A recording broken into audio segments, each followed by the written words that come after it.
I'm Sarah Frugani with KENS 5 News now on this Tuesday, November 1st. Investigators need your help finding the man they say sexually assaulted someone in their home on Halloween. The Bexar County Sheriff's Office has a description of the attacker, but it's not much to go on.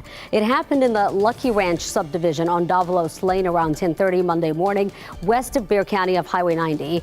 The Sheriff's Office says the guy managed to get inside the home through an open garage. BCSO believes he left the same way, but they're not sure if he drove away or took off on foot. Investigators are now reaching out to anyone in the Lucky Ranch subdivision with cameras.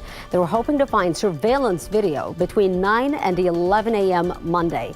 If you have any video that could help, email it to bcsotips@bear.org. A convicted San Antonio sex offender is also given more than 200 years in prison for his role in various sex crimes involving children. 57-year-old John Gilliland was sentenced Friday for possession of child pornography, sexual performance of a child, and invasive recording. Now, during sentencing, 2 more victims testified. One told the court she became pregnant with Gilliland's baby when she was just 14 years old. We now know the name of one of the women accusing former Spurs player Josh Primo of exposing himself to her. The Spurs waived him on Friday before their game. ESPN later reported he's now facing several allegations. And now the Busby law firm has confirmed they're representing one of the accusers. Hillary Cawthon is a consulting psychologist who has worked with the Spurs. The Busby law firm says they're holding a news conference this Thursday with Dr. Cawthon to make a public statement and answer questions. Uvalde CISD's interim superintendent is set to take over. Gary Patterson will now be leading the district for the time being. Patterson led East Central ISD here in San Antonio for 14 years. He also served as superintendent for 2 other districts.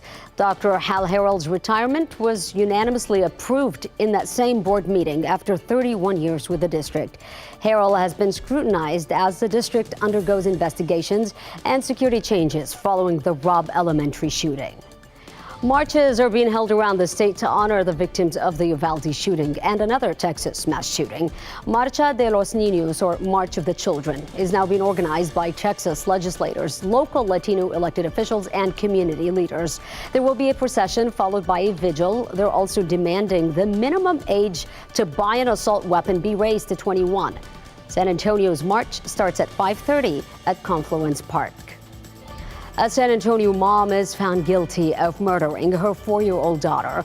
The jury came to a decision yesterday for 39-year-old Jessica Briones. In 2017, she walked into a police substation with her child who was unresponsive with multiple injuries. A day later, the 4-year-old died at a hospital. Briones now faces 5 years to life in prison. The sentencing phase is now underway.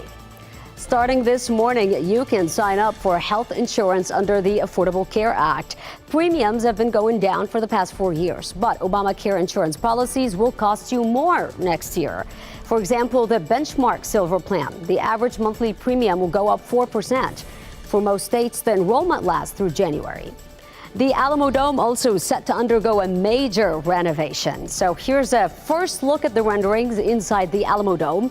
The city gave us those images. They reveal high beam ceilings and marble countertops to modernize 18 new suites inside the nearly 30-year-old stadium. On the upper level, concessions and plasma TVs offer a fresher look. A state filing says construction will begin in June 2023. The upgrades are part of the city's commitment to the NCAA's Final Four tournament in 2025.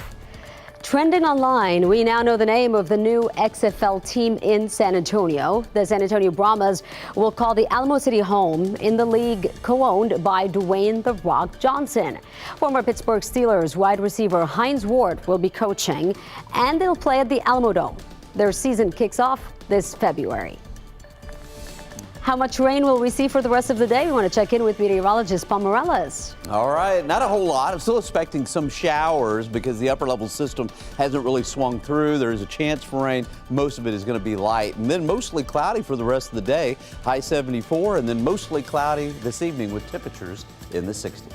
That's your KENS 5 News now. Thanks so much for joining us. Remember to subscribe to our YouTube channel and follow us online.